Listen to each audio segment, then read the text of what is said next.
这夜深人静的时候啊，我必须跟你揭露一个残酷的社会真相：凡是在网络上炫富的，根本就不是有钱人。真正有钱的主啊，他不开劳斯莱斯，不穿大牌，那他到底穿啥呢？我一会儿详细跟你聊聊。大家好，我是大卫，美西时间2025年5月27号，国内已经28号了。欢迎来到大卫观点频道。今天咱聊一个主题：真正的有钱人他吃什么穿什么。还是聊一下昨天发生了一件大事儿。国内山东省的高密发生了一个崩，化工厂炸了。据官方的通报说有5个人死了，然后有6个人呢没找着，失踪了，可能是埋在某个地方。至于说多少人受伤还没有公布。这个事儿呢，我想从4个方面跟你聊聊我的观点。第一个呢，这件事儿的原因可能是什么？因为我看了网络上公布的3个视频，当然了，凡是公布这些视频的，全都是社会人士。第一个是摄像头拍的一个施工视频，就有一个工人在一个大罐上面正在施工呢，施工的过程中，突然的底下开始冒烟，冒烟的过程中，他发现出事了，赶紧搭那个梯子跑到了另外一个罐上。当他过来以后，那个罐可能有上百吨，直接像一个爆竹一样，轰，炸上天空有20多米高，然后又重重的掉下来。你想想，几百吨呢，这就相当于一个楼房噌一下离地20多米，然后就摔下来。你说这有多大的势能？后来这个人是生是死现在咱不知道，我感觉大概率是凶多吉少。第二呢，是有一个高达100多米的蘑菇云，就是炸完了以后这个烟雾是红色的，火光是红色的，那肯定是化学品。然后蘑菇云呢是高达100多米，因为大家都知道，凡是能形成蘑菇云的，它下边一定有超高温的气体是急速升腾。你做饭不可能有蘑菇云吧？你想想，可能得有个1000到2000多度的高温。第3个视频是附近1公里的商铺，他拍的他自家。他说我当时就听见砰的一声他感觉自己被压制在，实际上就是冲击波把他给冲地上了。他前门那玻璃全碎了，包括后边南北通透后面玻璃也碎了，说明这个高速的气体直接贯穿了1公里以外他的家。目前这3个视频，我们来这个大概率来分析一下，有可能出在什么地方有可能是这个罐泄漏高温，或者是什么电气焊出现了，咱最终以官方通报为准但我感觉大概率属于是这个施工造成的这次事故。那我想第2个方面讲呢，这件事儿的后面实际上是有故事的，而且我感觉大概率这件事很快就会平息。说到底钱就能摆平这个事儿。我感觉这个损失可能要高达数亿元。你想一下，这么大工厂你拆了再重建，你动不动就得几亿。第二呢，对人员的补偿这个也可能是要千万级的。至于说有多少人受伤，多少人什么死亡这个事儿可能我们永远都得不到这个真实的一些答案。我说这话是有根据的。我跟你讲一下，我在若干年前呢，因为国内的生意和一家这个化工企业就打过交道，也是世界500强之一，在中国的这个投产。我去了以后他就带我参观他们的生产基地，其中有一个车间就是用剧毒的氯去把里面的一些稀有金属的元素从那个尾矿渣里给它提出来。然后呢，我说这个 CCTV 曾经报道过你们这儿去年，我说的是那年我说去年你们这儿发生了一个事故，后来呢居然没有人员这个去世只是有些人受伤了。我说完了以后那个人瞪着很大的眼睛看了我一眼，好像我从那个外星人来的。那时候年轻还是幼稚了。当然了，跟他们熟了以后，我才知道真相。这个真相是花钱摆平的，很多家属情绪都稳定了。因为我们时间长了以后啊，知道这里面有几个门道。第一个呀，高危险的岗位啊，他不用自己的正式职工，他有一种叫做劳派遣，或者叫什么外包，就这活儿出了事儿，临时工干的，临时工去背这个锅，而且这帮人都不交社保，他正式职工啊是不干这种活的。其实啊，这种企业很多的时候都是当地的纳税大户。哪个化工企业在当地不是纳税大户啊？有很多领导的亲戚都在里边干这种脏活、累活、危险的活，基本都是附近的村民或者是内陆一些省份过去的，一天500块钱，这活你干不干？比方说有个工厂的叫上料，这个料是有高污染的。国外呢，它都是用机器，避免对人身造成那个大的伤害或者职业疾病啊，这有可能致癌的。但是啊，这套机器就高达上千万，那你要是老板，你会采购吗？国内啊，人工便宜，你一天给他500块钱，你说真正上料那个机械，你去干这活，大有人去干。这是后期的劳动保护啊，那口罩合不合规呀、有没有按时戴口罩啊？会不会发生尘肺病啊？老了以后会不会有致癌啊？那不是老板考虑的。总之，我一天已经给你500了，这事儿就结了。他用的什么呀？派遣工和临时工，这是第一件事。第二呢，还有背锅的。如果说事儿大了以后啊，他们有个级别，比如说10个人以下是个什么级别，50人以下是个级别，上百人是个什么级别，他撸官帽的级别是不同的。他们在内部啊，一把手叫厂长，第二个有个叫分管生产的技术副厂长，还有个副厂长呢叫做安监副厂长，还有一个叫健康副厂长，还有一个叫做什么呢？叫做那个专门环保的副厂长。如果出了环保，那个环保副厂长你要来顶锅；出了安全事故，安监副厂长你要来顶这个锅。有时候厂长啊都不用。那你想，这些人顶了锅以后，是不是这辈子就完了呢？你还真的想多了。这些人只要是给老板顶了锅啊，先免职，对外通报，免职以后啊，接下来他又去别的矿或者别的厂当别的副厂长去了，级别没变。你给组织上背锅了，组织上能亏待你吗？过段时间人家扶正，没准能当这个财务副厂长和运营副厂长。这个运营副厂长就是管财务人事和集团公司进行沟通联络的。所以说很多事儿老百姓看到的，你只是表面的处理意见，而背后的那种安抚那种交易啊，是咱老百姓一时你不知道的。你不走进那个厂，你永远不知道里面的事儿。好，那我们说一下这个事儿为什么它能够解决呢？钱就能解决这件事儿。首先说，你看一下这个企业背后的股东啊，豪迈科技啊，他那个董事长应该姓张，叫张某运。这个人呢，嗯，他有一个红色的帽子，还是个委员。每年啊，人家还得开会，详细的事儿我就不能跟你说了，你自己去悟吧。另外呢，他去年啊对外出口都高达10亿美金，也就是接近80亿人民币，年营业收入各种项目加起来呢是超过200亿人民币。咱们这么想啊，这个工厂重建几个亿，给员工的家属的安抚啊不会超过1、2千万。你想想，这点钱对于年收入上百亿的公司来说，这是个事儿吗？有的时候你花钱到位了，家属的情绪它就稳定。你再不稳定，再给你加20万，再给你加50万，你总有稳定的时候吧。所以这个事情啊，很快它就能够平息下去。对于几百亿的富豪来说，这都不是事儿。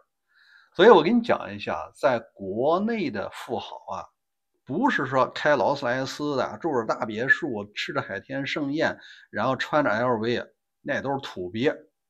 真正的有钱人呐，不开劳斯莱斯，人家只坐奥迪 A6 或者 A8，顶不济呢，弄一个帕萨特。那你那吃什么？人家吃机关食堂，那都穿什么呀？不穿 LV 巴布瑞，人家穿黑色、蓝色的那个夹克，你就知道什么人才是真正的国内有钱人了。对于几百亿的老板来说，扔几个亿不就几%吗？而且大概率作为当地的纳税大户啊，这个钱有可能是找银行贷款，这个才是实际的真相。我想给您扒一下这件事情啊，背后不是这么简单，这里面实际上是有美国的身影。这就涉及到我讲的第3点，全球化工的产业链才值得每个老百姓要关注。其实在这行业中有句话叫化工巨头在欧美，而生产车间在中印。我统计了一下数据啊，今天下午，你比方说美国的化工巨头也是全球的化工巨头杜邦，像这个陶氏化学啊，什么3M 这些企业啊，它大量的工厂实际上并不在美国，而是在印度和中国。还有呢，像德国的巴斯夫啊，瑞士的什么先正达，这些企业啊，通通把他们的工厂迁到了中国和印度。根据数据呢，美国是一个农药化工生产的大国，也是一个消费的大国。你看吧，美国是农业出口国啊，那你说他用的农药从哪儿来呢？他是采取2种办法，他只做试剂，而中间间体和前体是来自于中国和印度。那句话我听着挺瘆人的，我给你照读一下啊，这是一份公开文件讲的。这份文件是这么说的啊，特定的原料依赖于中国和印度的进口，因为某些技术性原药和中间体只在特定的国家生产（括弧中国、印度），特定的。好，下面那句话你就清楚啊，一些产品呢是低毒的，在欧洲和日本进口，就是某些高效低毒新型农药从欧洲和日本进口。那高毒的呢，就是中国、印度。原文呢，我就不给你照抄了啊，你自己去琢磨吧。那你在想，你说这些企业，既然美国是农业消费大国，那原材料干嘛还这个钱让印度和中国挣啊？为啥不让美国挣啊？这里边啊就有一个成本的问题。如果说你是美国的化工企业巨头，比如说你是陶氏的老板、3M 的老板，你肯定也得去中印。为什么？这俩国家呢是10亿以上的人口，有的都超过14亿、15亿了。这里边你一个月，比如说你一天给他300或者500人民币，他就可以干。但是在美国，你门儿都没有。一听说这个，你防护不到位啊，根本这活都招不到人。你别听那些马嘎说农业区说咱们把制造业回流，化工厂真开了，农业工厂真开了，你去干吗？他根本不去干。像高密爆炸这个工厂，它就是为美国生产这个前体的，就是生产的原料的。给你举个最简单的例子吧，你比如说我是一个厨师，我是卖鱼香肉丝，我挣我这份钱。那养鸡的那个事儿我不可能干，那养鸡多脏，养猪多脏。你点鱼香肉丝我给你炒了，我挣我这份钱。养猪养鸡的事儿那让别人去干。美国农药厂一样的，他只负责把试剂给你勾兑好了，但是原材料这些有污染的事儿啊，他给了其他国家，而且其他国家还争着抢着要呢。你毕竟是500强企业来我这投资好几十亿啊，你说你当地的市长多得多爽，多高兴啊！接下来没准是升副省了。比如说我是引进一个陶氏化学。所以说，正是因为这种安排，让真正的美国企业巨头、化工巨头啊，愿意寻找成本的洼地。刚才咱们讲的只是人工的成本，其实另外一个成本就是什么呀？安全生产事故和环境保护，以及出了环保事故所造成的巨额的赔偿的成本，这个可能比那生产成本还要高。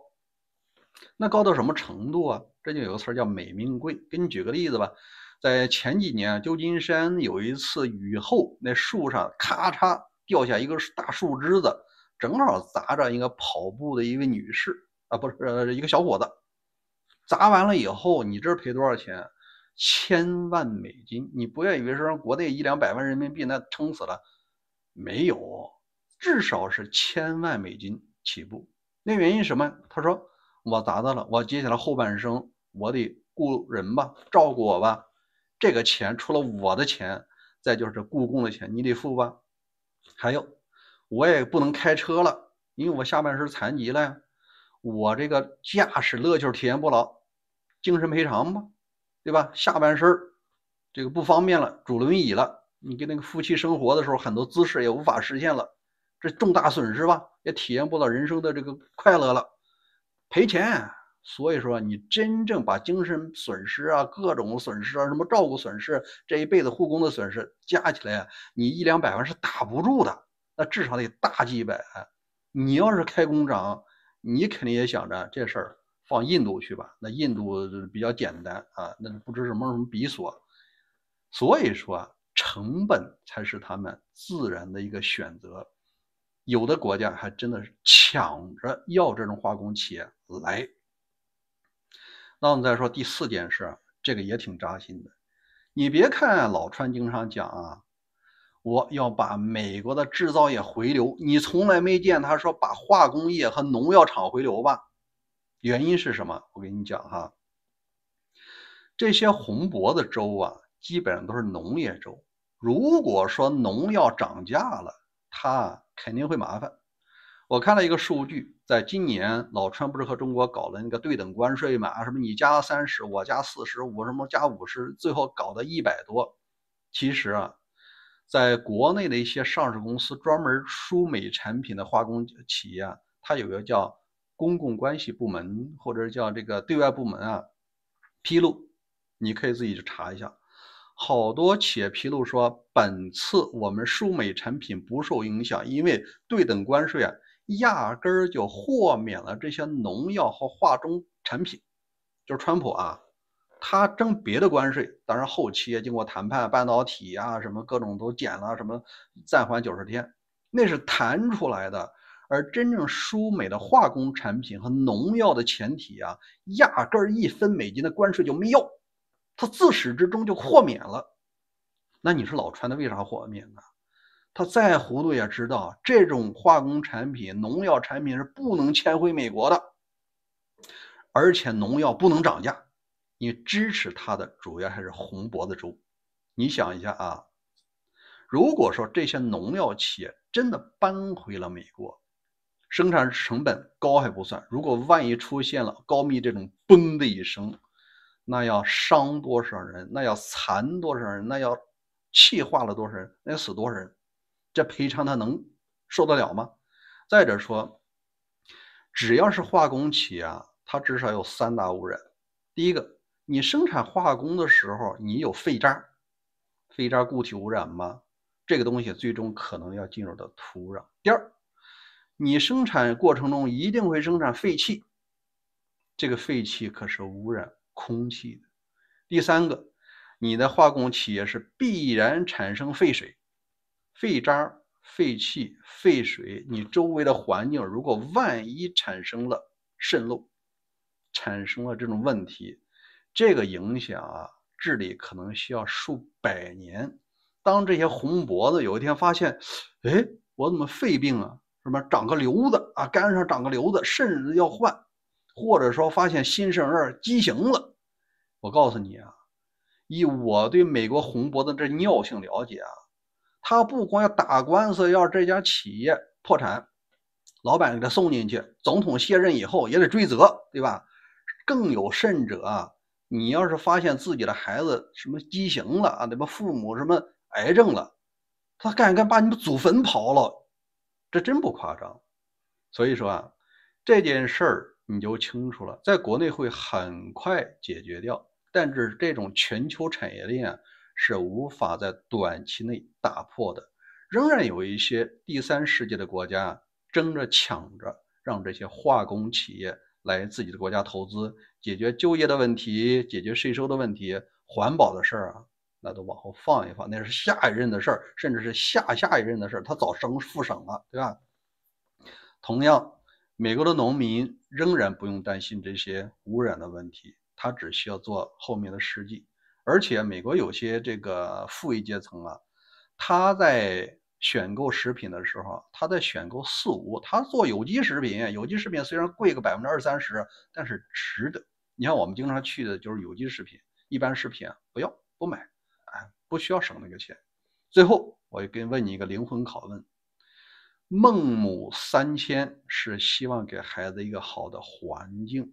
在国内的朋友们，如果你有条件，我说的前提是你有条件的话，我也建议你选择远离化工厂的地方，因为只要有化工厂，就像美国农民所关注的空气、水和土壤，如果这个污染了，那您这一代可就要交代了。当然了，你在选择环境的时候需要智慧、勇气，也需要本钱，好吧？这个事儿就说完了。欢迎关注大卫观点频道，每天和你更新。如果说国内的朋友说我愿意听大卫聊深入的一些内容，有些内容我必须在管子上发国内不方便讲。你要想听，你必须到管上搜大卫观点，先把关注点上，咱每天见。